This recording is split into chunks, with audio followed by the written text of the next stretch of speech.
Amahoro bwoko bw'Imana, ndabasuhuje bwoko bw'Imana muherereye mu gihugu cy'u Rwanda, mu ntara y'Amajyepfo, Amajyaruguru, Iburasirazuba n'Iburengerazuba ndetse n'umujyi wa Kigali.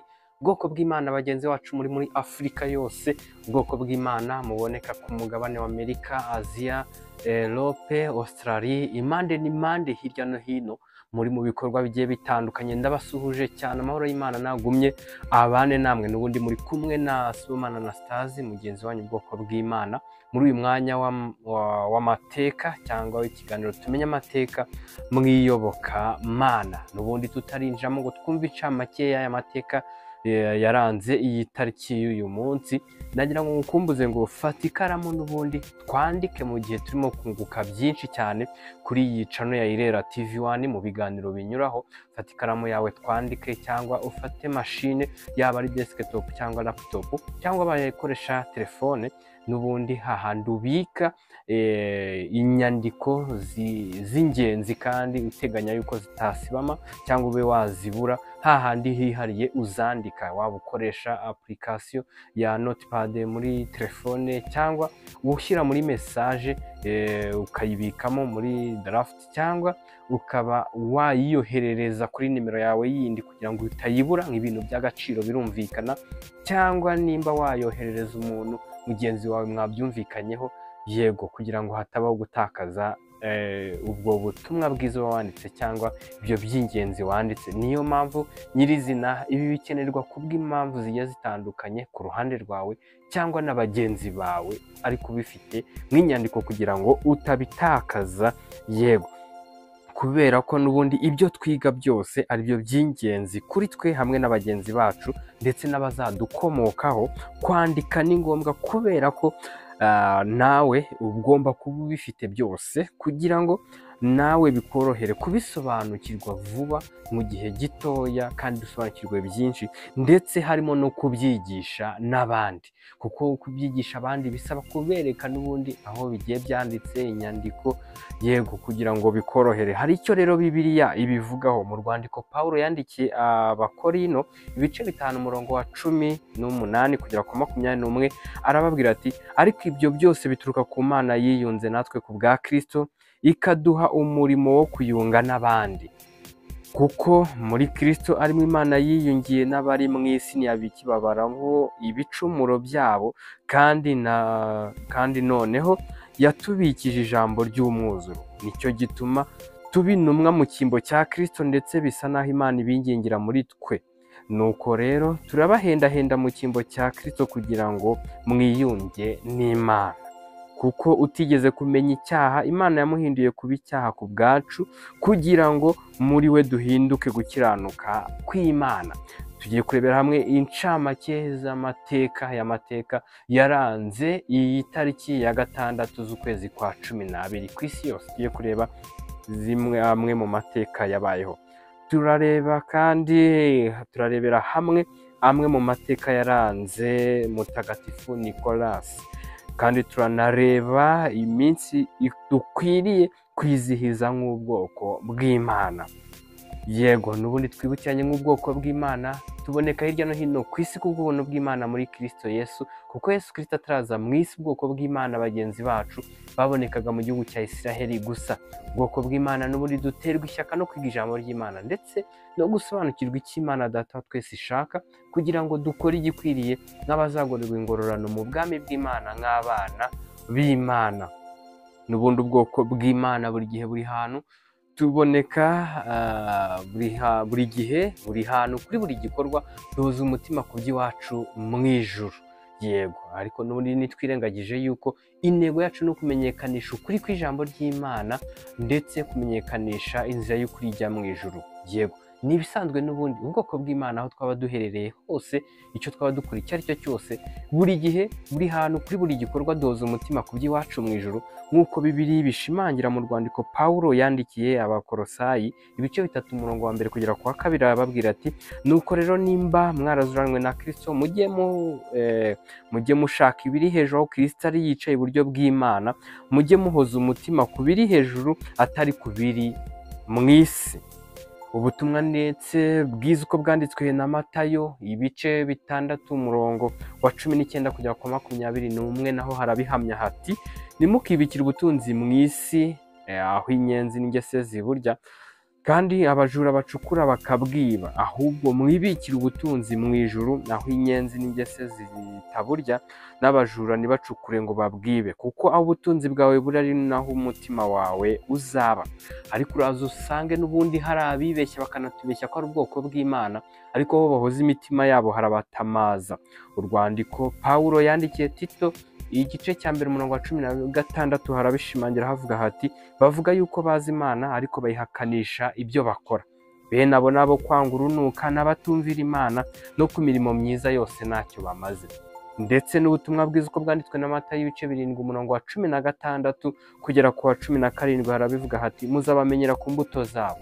Mbese hari abasoroma imizabibu ku mungenge cyangwa imbuto z'umutini ku gitovu? Nuko igiti cyiza cyose cyera imbuto nziza, ariko igiti kibi cyera imbuto mbi. Ndetse n'urwandiko rwa kabiri Pawulo yandikiye Timoteyo ibice 3 umurongo wa 5 aramubwira ati, bafite ishusho yo kwera ariko bahakana imbaraga zako, abameze batyo ujye ubatera umugongo. Ndetse n'urwandiko Pawulo yandikiye Abafilipi ibice 3 umurongo wa 18 kugera ku wa 19 arababwira ati, hariho benshi bagenda ukundi, abo nababwiye kenshi, nanone ndababwira ndira yuko ari abanzi b'umusaraba wa Kristo. Amaherezo yabo ni ukurimbuka, Imana yabo ninda, biratana ibiteye isoni byabo, bahoza umutima ku by'isi.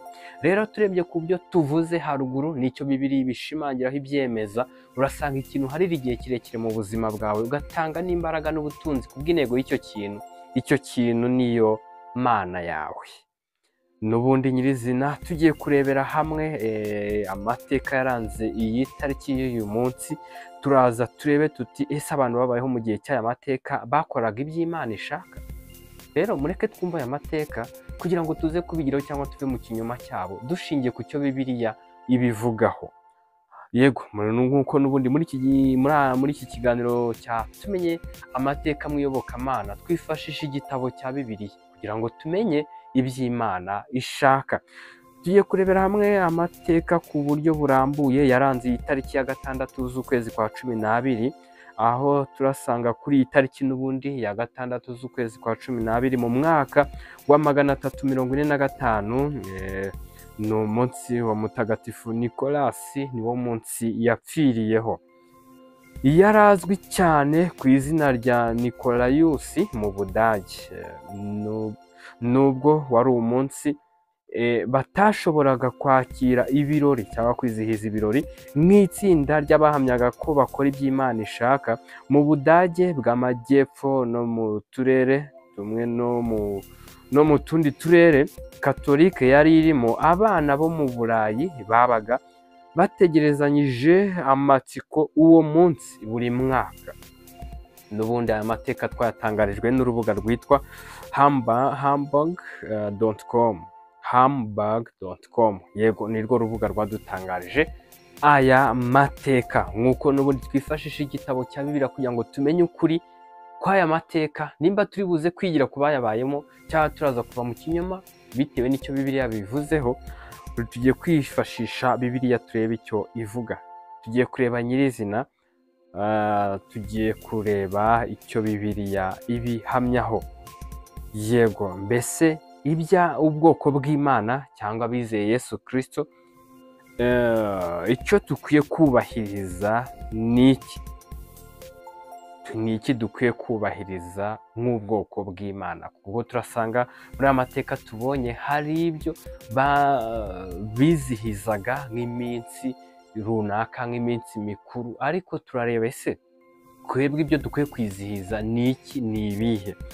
Tugiye kureba ukuri kwa Bibiliya icyo kubivugaho, kuko niyo tureberaho nyirizina kugira ngo tumenye ibikwiriye. Turareba mu Bagalatiya igice cya mbere ku murongo wa 6 kugera ku wa 8 niho havuga hati, ndatangazwa nuko mwimuye vuba mutyo mukareka wabahamagariye guhabwa ubuntu bwa Kristo mukajya ku bundi butumwa, nyamara si ubundi ahubwo ni ikindi. Hariho abantu babahagarika imitima bagashaka kugoreka ubutumwa bwiza bwa Kristo, ariko nihagira ubabwiriza ubutumwa butari ubwo twababwirije, ari twe cyangwa ndetse marayika uvuye mu ijuru, avumwe.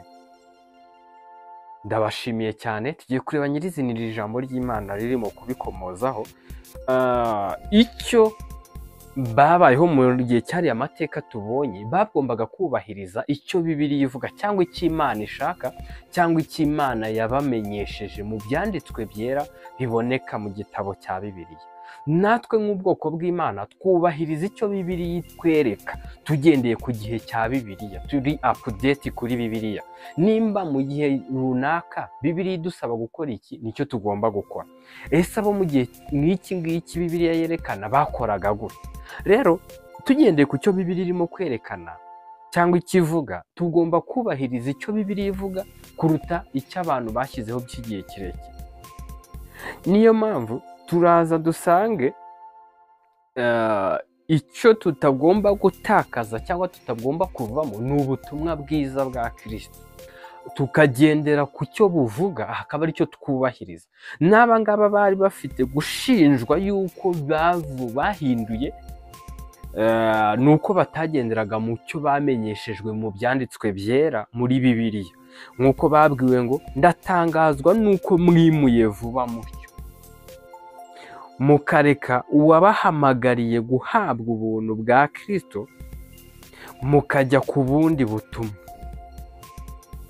Ni ukuvuga ngo aba ngaba bimuye cyangwa bavuye mu murongo bashyizwemo cyangwa ku cyo bamenyeshejwe, nk'uko natwe twabimenyeshejwe, nk'uko twamenyeshejwe ubutumwa bwiza dusanga mu byanditswe muri Bibiliya. Niyo mpamvu umuntu uvuye mu murongo w'icyo Bibiliya ivuga aba atakaje wa mwimerere wa mbere cyangwa w'icyo agomba gukora.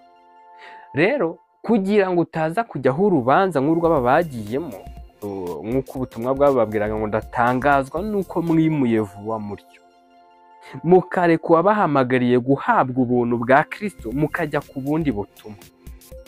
Kandi hepfo bakomeza havuga ngo nyamara si ubundi, ahubwo ni ikindi kintu, si ubutumwa, ni ikindi kintu.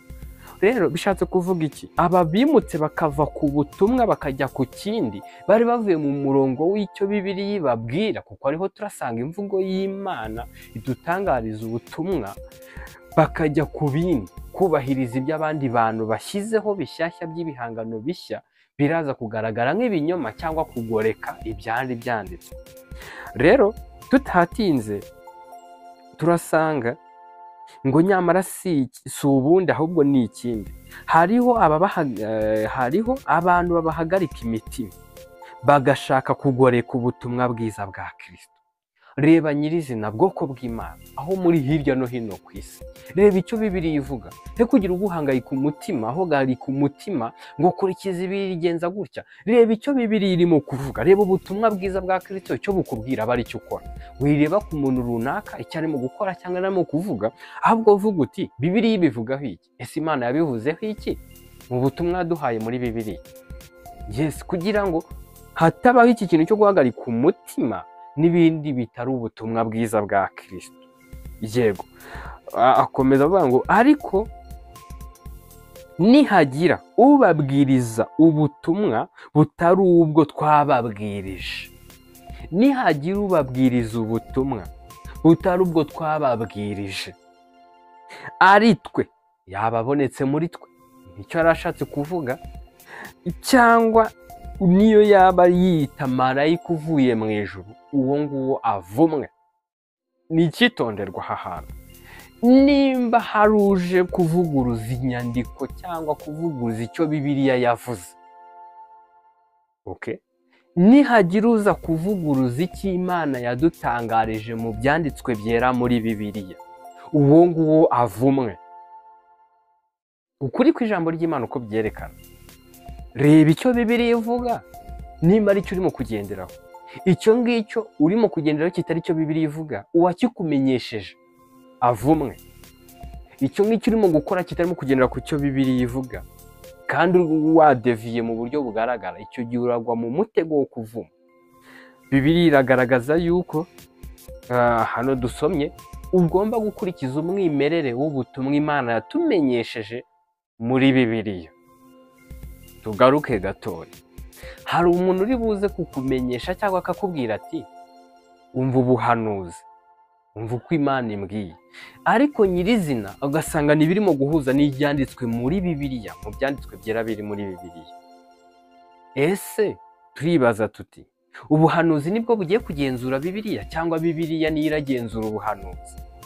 Uyu nguyu uraza kuvuga uwo ari we wese uburyo aba yitwaje ubwo ari bwo bwose, akanyuranya cyangwa akabusanya n'icyo Bibiliya ivuga, n'icyo Imana yatumenyesheje mu byanditswe muri Bibiliya, uwo nguwo avumwe.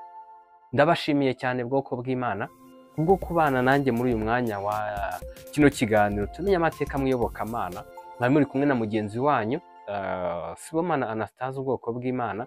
N'ubundi ubwoko bw'Imana duterwa ishyaka no kwiga ijambo ry'Imana ndetse no gusobanukirwa icyo Imana Data wa twese ishaka, kugira ngo dukore igikwiye nk'abazagororerwa ingororano mu bwami bw'Imana nk'abana b'Imana.